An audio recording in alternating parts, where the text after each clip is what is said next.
안녕하세요. 이번에는 아두이노에 대해서 알아보겠습니다. 디자인 싱킹을 통해서 산출한 아이디어가 공학적인 해결책을 제시하였다면 그 공학적인 해결책을 프로타입을 만들거나 또는 완벽한 산출물을 만들기 위해서는 아두이노가 상당히 유용한 도구입니다. 아두이노는 마이크로 컨트롤러라고 부릅니다. 마이크로 컨트롤러, 말 그대로 작은 제어 장치란 뜻입니다. 즉, 아두이노 자체가 무언가를 하는 건 아니지만 아두이노에 연결되어 있는 다양한 부품들을 제어할 수 있게 만들어준 컨트롤러 메인 장치라고 생각을 하시면 됩니다. 즉, LED를 켜야 된다. 근데 그 LED를 켜거나 끄거나 또는 어떤 패턴을 만들거나 하는 것처럼 이런 것들을 만들기 위해서는 아두이노에서 제어를 해주면 된다는 얘기입니다.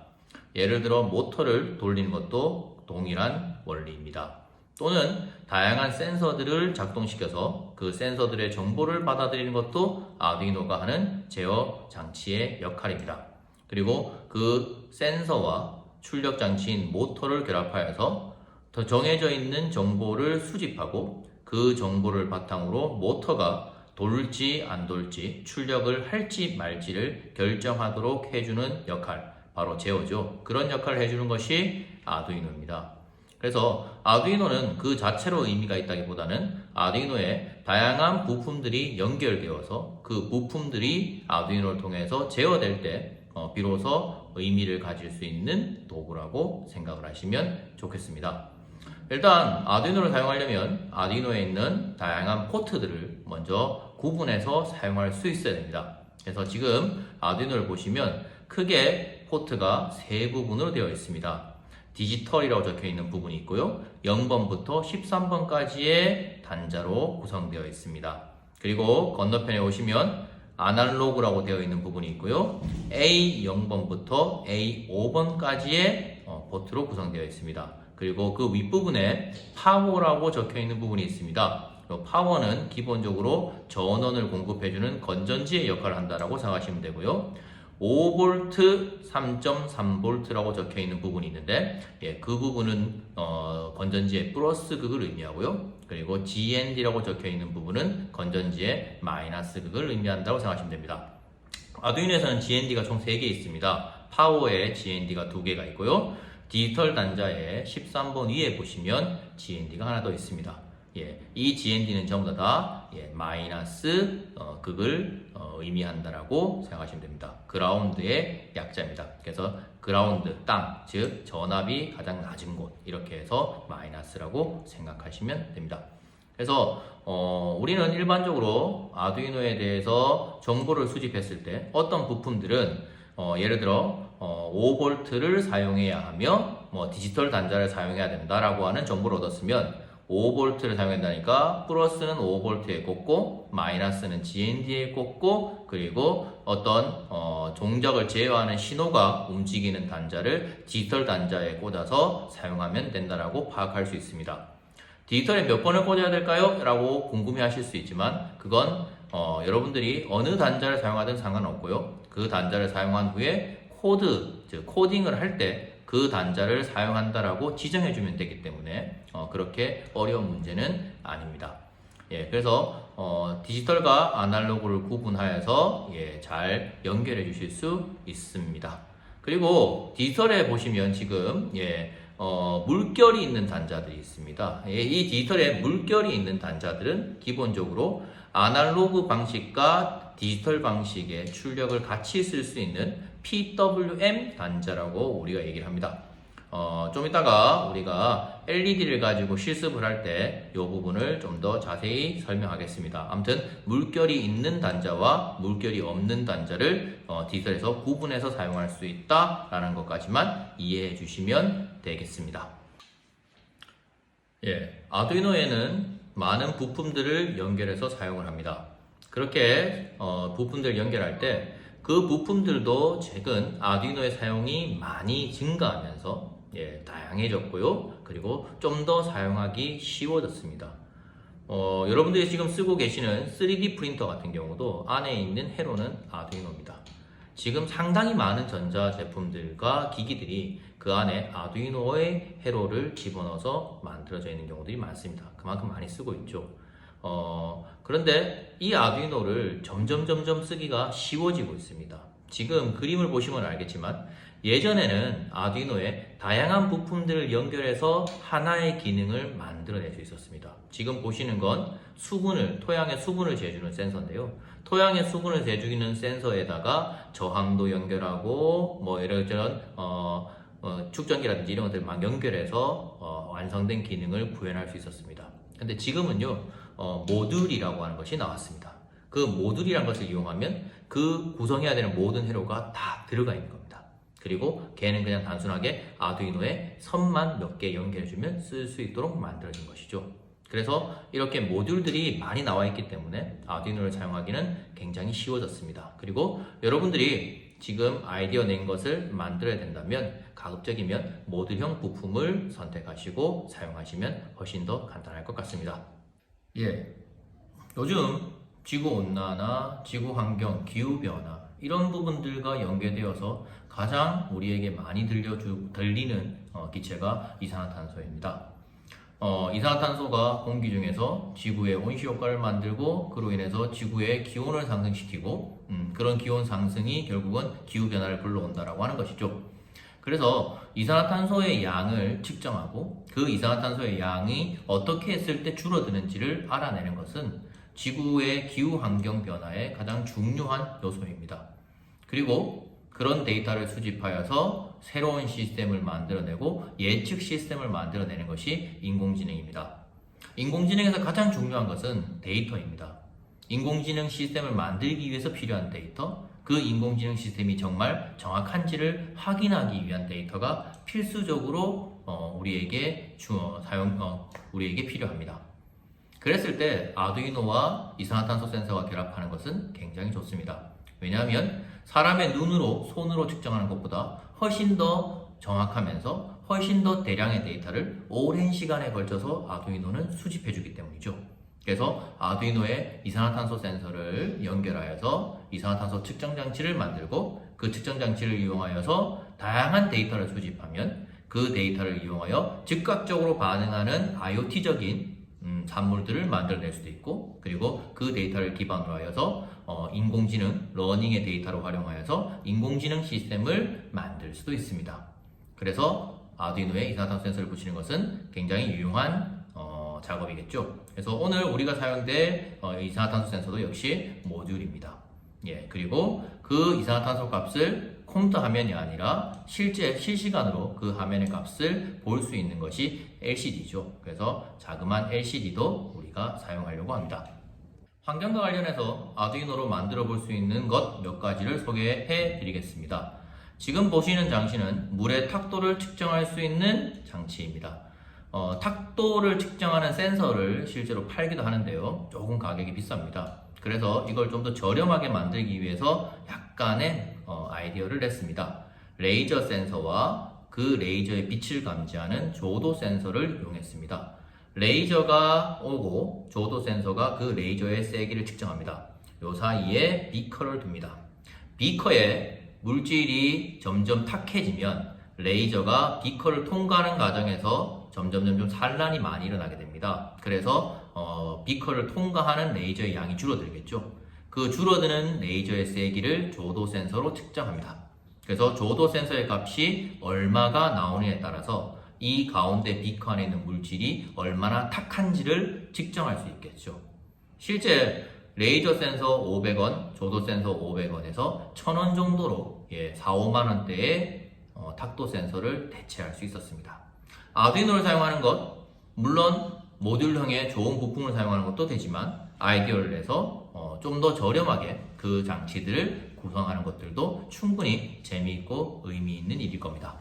이번에 소개시켜드릴 장치는 인큐베이터라고 하는 겁니다. 일정한 온도와 습도를 유지시켜주는 장치죠. 여러분들이 집에서 보시면 온도를 조절해주기 위해서 히터와 에어컨 그리고 습도를 조절해 줄 수 있는 제습기 이런 것들인데요. 그것들이 결합되어 있다고 보시면 됩니다. 실질적으로 과학에서는 실험을 할 때 미생물이나 곰팡이를 배양하기 위해서 이 인큐베이터를 사용하기도 합니다. 인큐베이터를 실질적으로 아두이노로 만들어 본 케이스입니다. 예, 인큐베이터를 만들 때 일단 온도를 조절해야 되기 때문에 온도를 올려주는 히팅 장치, 그리고 온도를 낮춰주는 쿨링 장치를 먼저 만들었습니다. 그래서 그것들을 아두이노의 온도 센서와 함께 연결하였습니다. 아두이노는 현재 안에서의 온도를 측정하여서 히팅을 해야 될 필요가 있으면 히팅 장치를 켜주고 쿨링이 필요하면 쿨링 장치를 켜주는 방식으로 온도를 조절합니다. 그 과정에서 습도를 조절하기 위해서 수증기를 개폐하는 장치들을 추가하여서 수증기의 양을 조절하여서 습도를 조절할 수 있도록 했습니다. 그래서 이런 인큐베이터도 아두이노가 가지고 있는 제어 장치로서의 역할을 잘 이용한 케이스인 거죠. 만들기가 어려운 건 아닙니다. 기본적으로 그런 부품들을 잘 초이스하고 그런 부품들을 이용하여서 코드를 잘 조합을 하면 만들 수 있습니다. 그래서 이런 것들도 아두이노를 가지고 만들 수 있는 좋은 예입니다. 이번에는 아두이노를 쓰기 위해서 코딩을 해야 되는 프로그램을 한번 깔아보겠습니다. 일단 브라우저에서 아두이노라고 검색하시면 됩니다. 그러면 아두이노와 관련된 것들이 나오는데 arduino.cc라고 하는 사이트가 나올 겁니다. 그래서 그 arduino.cc라는 사이트를 찾아서 클릭해서 열어서 들어가셔도 되고요. 아니면 그냥 arduino.cc라고 치셔도 됩니다. 그러면 아두이노 사이트가 이렇게 나타납니다. 아두이노에 대한 다양한 정보들을 담고 있기 때문에 쭉 한번 둘러보시면서 이런 정보들을 눌러보시면 아두이노에 대한 재밌는 정보들을 많이 볼 수 있을 겁니다. 일단 우리는 스케치라는 프로그램을 다운로드해야 되기 때문에 소프트웨어를 클릭합니다.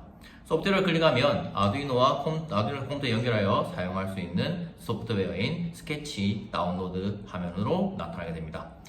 이 부분에서는 한글로 번역된 것보다는 영어로 사용하는 것을 권장드립니다. 번역된 것이 더 어렵습니다. 그래서 다운로드의 종류들이 나오는데 그 중에서 그냥 윈도우를 사용하고 있으면 윈도우 7 이상의 버전을 다운로드 하시면 됩니다. 그리고 조금 걱정스러운 화면이 나왔는데 돈 나왔다고 고민하지 마시고요. 그냥 just 다운로드를 눌러주시면 됩니다. 그러면 그냥 다운로드가 진행될 겁니다. 맥을 쓰시는 분은 아까 전 화면에서 맥을 클릭하시면 될 것 같고요. zip 파일을 통해서 설치하는 것은 별로입니다. 그냥 이렇게 해서 바로 실행할 수 있는 파일을 다운로드해서 쓰시는 것이 좋을 것 같습니다. 자, 이번에는 설치된 스케치 프로그램을 실행시켜서 가장 먼저 해야 되는 작업을 해보도록 하겠습니다. 스케치 프로그램을 실행시키면 지금 화면에 보이시는 것과 같은 화면이 나타납니다. 그때 제일 먼저 확인해야 되는 건 툴에서 PC와 정상적으로 연결이 되어 있는지를 확인하는 겁니다. 그랬을 때 밑에 보시면 보드도 있고 그리고 포트도 있습니다. 이때 포트를 연결해 줘야지만 컴퓨터하고 정상적으로 이제 통신이 일어날 수 있는데 이 포트를 알아보기 위해서 하드웨어의 장치 관리자를 열어야 됩니다. 그래서 장치 관리자를 지금 화면에 시키는 대로 여시면 될 것 같습니다. 설정에서 검색해서 장치 관리자를 검색하십시오. 그러면 장치 관리자가 나타납니다. 이때 아랫부분에 보시면 지금 포트라고 되어 있는 부분이 있습니다. 그 포트에 보시면 아두이노가 나타나는데 아두이노의 종류에 따라서 아두이노라고 되어 있는 것도 있고 CH340이라고 되어 있는 것도 있습니다. 그래서 저희가 지금 쓰는 것은 CH340이기 때문에 CH340 포트를 찾아서 그 포트를 스케치에서 설정해 주시면 됩니다. 아마 지금 여러분들이 CH340이라는 것이 장치 관리자에 나타나지 않아서 당황하셨을 겁니다. CH340은 기본적으로 아두이노에서 쓰기 위해서는 먼저 설치를 해줘야 됩니다. 드라이브를 설치해줘야 됩니다. 그래서 그 드라이브 설치 과정을 지금 살펴보도록 하겠습니다. CH340을 사용하는 방법은 지금 주어진 CH340 설치 파일을 실행을 합니다. 그리고 그 설치 파일을 실행하면 이와 같은 인스톨이 들어있는 창이 나타납니다. 그 인스톨이 들어있는 창에서 인스톨을 눌러서 조금 기다려 보십시오. 그러면 successful이라고 하는 successed 또는 성공했다라고 하는 메시지가 나올 겁니다. 그리고 다시 장치 관리자에 가서 보시면 장치 관리자에서 CH340이 몇 번 포트에 연결되어 있다라고 나타날 겁니다. 그렇게 해서 쓰시면 됩니다. 기존의 아두이노에 비해서 CH340의 아두이노가 훨씬 더 저렴합니다. 그래서 좀 쓰는데 좀 더 가볍게 쓸 수 있습니다. 대신 이렇게 드라이버를 설치해 줘야 되는 불편함이 조금 있긴 합니다. 이번에는 아두이노와 회로 연결을 통해서 아두이노의 실질적인 기능들을 한번 알아보도록 하겠습니다. 여러분들에게는 이렇게 회로 연결을 좀 더 쉽게 할 수 있도록 만든 브레드보드가 있습니다. 아마 여러분들은 이것도 좀 더 작은 걸 받았을 건데 이렇게 되어 있는 부분만 있을 겁니다. 이 부분만 이렇게 있을 겁니다. 사용법은 똑같기 때문에 그냥 쓰시면 될 것 같고요. 방금 다뤘던 아두이노, 그리고 아두이노와 부품들 연결하는 선이 있습니다. 선의 모습을 보면 이렇게 뾰족하게 되어 있는 것과 꽂을 수 있는 곳으로 되어 있는 것이 있습니다. 이렇게 두 가지가 있는데 일반적으로 메일, 피메일이라고 얘기합니다. 그래서 요거는 메일, 피메일 선입니다. 그리고 여러분들 받은 선 중에는 이렇게 양쪽 다 뾰족하게 되어 있어서 꽂을 수 있도록 되어 있는 메일, 메일 선도 있습니다. 우리나라에서는 통칭 수수선, 암수선으로 우리가 보통 많이들 부르고 있습니다. 그리고 처음에 아두이노를 시작할 때 가장 흔히 다루게 되는 부품이 요 LED입니다. 근데 그냥 LED와는 좀 다르게 얘들은 요거와 요거하고 똑같은 건데 기능이 똑같습니다. 세 가지 색깔을 다 같이 낼 수 있도록 만들어 놓은 세 가지 색깔 RGB, 레드, 그린, 블루 세 가지 색깔을 다 같이 쓸 수 있도록 만든 RGB LED라고 얘기합니다. 그래서 단자를 보시면 마이너스로 되어 있는 곳이 하나 있고요. 그리고 레드와 그린, 블루의 색깔을 어디에 꽂아야 되는지를 적어 놓은 것들이 있습니다. 그래서 회로를 연결할 때는 요 단자에 적혀 있는 값들을 우리가 보면서 연결하면 됩니다.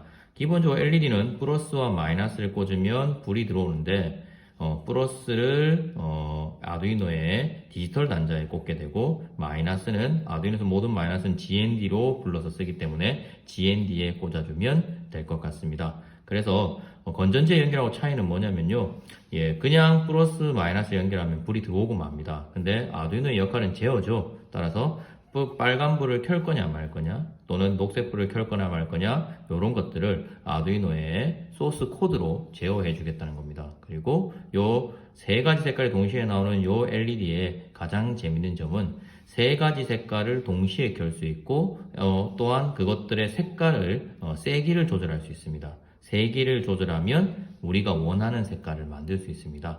빛이라는 것은 세 가지 색깔, 레드, 그린, 블루의 조합이기 때문에 이것들이 조합을 어떤 세기로 하느냐에 따라서 우리가 원하는 색깔을 만들어낼 수 있는 좀 재밌는 LED입니다. 그래서 회로를 연결하는 방법은 굉장히 간단합니다. 일단 뾰족한 거고 아두이노에는 뾰족한 걸 꽂아야 되니까 암수선을 가져와서 선을 연결합니다. 자, 일단 먼저 마이너스에 연결된 선은 마이너스 이렇게 꽂고, 마이너스에 연결된 선은 GND에 꽂으면 되는데 우리가 디지털 단자를 이용할 거기 때문에 지금 가장 단순하게는 13번 위에 있는 GND에 연결하면 됩니다. 자, 그 다음에 또 하나씩 순서대로 레드, 그린, 블루를 9번, 그 다음에 10번, 11번 순서대로 꽂아주겠습니다. 9번, 10번, 11번 레드, 그린, 블루를 9번, 10번, 11번의 순서대로 꽂아주겠습니다. 자, 그러면 이제 회로 연결은 끝이 났습니다. 그래서 아두이노에서 9번, 10번, 11번에 연결되어 있는 이 세 가지 색깔을 우리가 어떻게 쓸 건지만 이제 결정해주면 되는 상태가 된 겁니다. 그래서 레드, 그린, 블루를 9번, 10번, 11번 물결 있는 단자에 꽂았습니다. 왜 물결이 있는 단자에 꽂았는지는 이제 우리가 소스 코드를 놓고 실행하면서 제가 한번 알려드리도록 하겠습니다. 지금 현재 우리가 RGB LED를 아두이노에 연결했습니다. 그래서 이번에 주어진 소스 이용해가지고 한번 출력 테스트 해보겠습니다. RGB 테스트라고 하는 파일을 열어보겠습니다. 아두이노 파일을 열면 아두이노 스케치가 열리면서 파일이 나타나게 됩니다. 그래서 나타난 파일을 가지고 우리가 한번 올려보고 하겠습니다. 지금 파일을 보시면 윗부분에 보이드 셋업 부분과 아랫부분에 보이드 루프 부분으로 나눠져 있고, 보이드 셋업에는 9번, 10번, 11번의 아웃풋으로 출력 모드로 쓰겠다, 켜겠다 라고 하는 명령을 내렸습니다. 그리고 디지털 라이트는 켜겠다는 의미입니다. ON 하겠다는 의미고요. 몇 번 포트에 꽂혀 있는 색깔을 하이 켜겠다, 로우 끄겠다로 합니다. 그리고 딜레이는 기다려라는 명령입니다. 예, 그 명령어들을 조합하여서 지금 순서적으로 9번, 10번, 11번 연결되어 있는 RGB 레드, 그린, 블루가 예, 켜지도록 지금 현재 코드를 구성하여서 지금 현재 만들어 놓았습니다. 이런 코드를 만드는 건 그렇게 어렵진 않고요. 여러분들이 그냥 컨트롤 C, 컨트롤 V 해서 쓰기만 하면 됩니다. 자, 먼저 위에 하단에 체크 표시가 있습니다. 그 체크 표시를 누르시면 예, 컴파일이라고 하는 컴퓨터가 해석을 해서 기계가 읽을 수 있는, 아두이노가 읽을 수 있는 말로 바꿔줍니다. 이때 에러가 발생하지 않으면 일반적으로 코드에 이상이 없는 겁니다. 그리고 그 옆에 오른쪽 화살표 표시가 있습니다. 그 오른쪽 화살표 표시를 누르시면 이 코드를 아두이노에 업로드하게 되는 겁니다.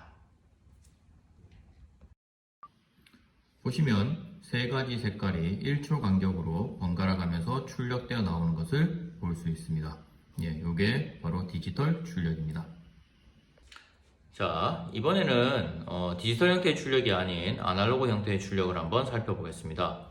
예, 아날로그 출력은 출력에서도 디지털과 아날로그의 차이는 간단합니다. 디지털은 켠다 안 켠다면 할 수 있는 반면에 아날로그는 켜는데 얼마나 밝게 켜느냐도 할 수 있는 거죠. 출력의 세기를 조절할 수 있는 겁니다. 예, 아날로그라고 되어 있는 파일을 여시고요. RGB 아날로그 파일을 여셔서 예, 소스를 보시면 아까 디지털 라이트 자리에 아날로그 라이트라고 박혀 있습니다. 그러면서 가로에 포트가 있고 하이와 로우가 있던 자리에 하이가 로우가 아니고 255와 같은 숫자가 적혀 있습니다.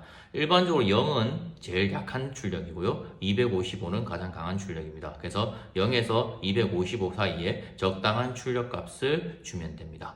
예, 그렇게 해서 예, 업로드 버튼을 눌러서 업로드하고 정상적으로 나타나게 봅니다. 지금 우리는 255, 100 제로이기 때문에 밝다가 조금 어두워지다가 그리고 꺼지고 밝다가 어두워지다가 꺼지고를 반복해야 합니다. 자, 이번에는 밝다가 조금 어두워졌다가 예, 다시 꺼지고 밝다가 조금 어두워졌다가 다시 꺼지는 아날로그 출력의 모습을 볼 수 있습니다.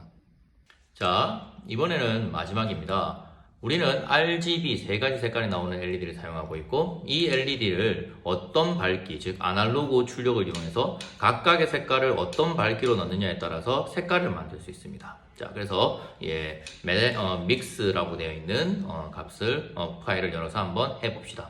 예, 믹스를 하면 기본적으로 색깔을 섞겠다는 얘기고요. 예, 그러면 레드와 그린과 블루의 세기가 같으면 일반적으로 흰색이 나옵니다. 그래서 지금 현재 소스 코드는 모두 다 100으로 동일하게 해서 흰색이 나오도록 되어 있습니다. 저 색깔을 마음껏 바꾸시면, 세기를 바꾸시면 다양한 색깔을 만드실 수 있습니다. 이번에는 믹스되어서 모든 색깔 RGB가 동일한 세기로 합성되어서 흰색이 나오는 모습을 볼 수 있습니다. 다양한 색깔을 섞어보세요.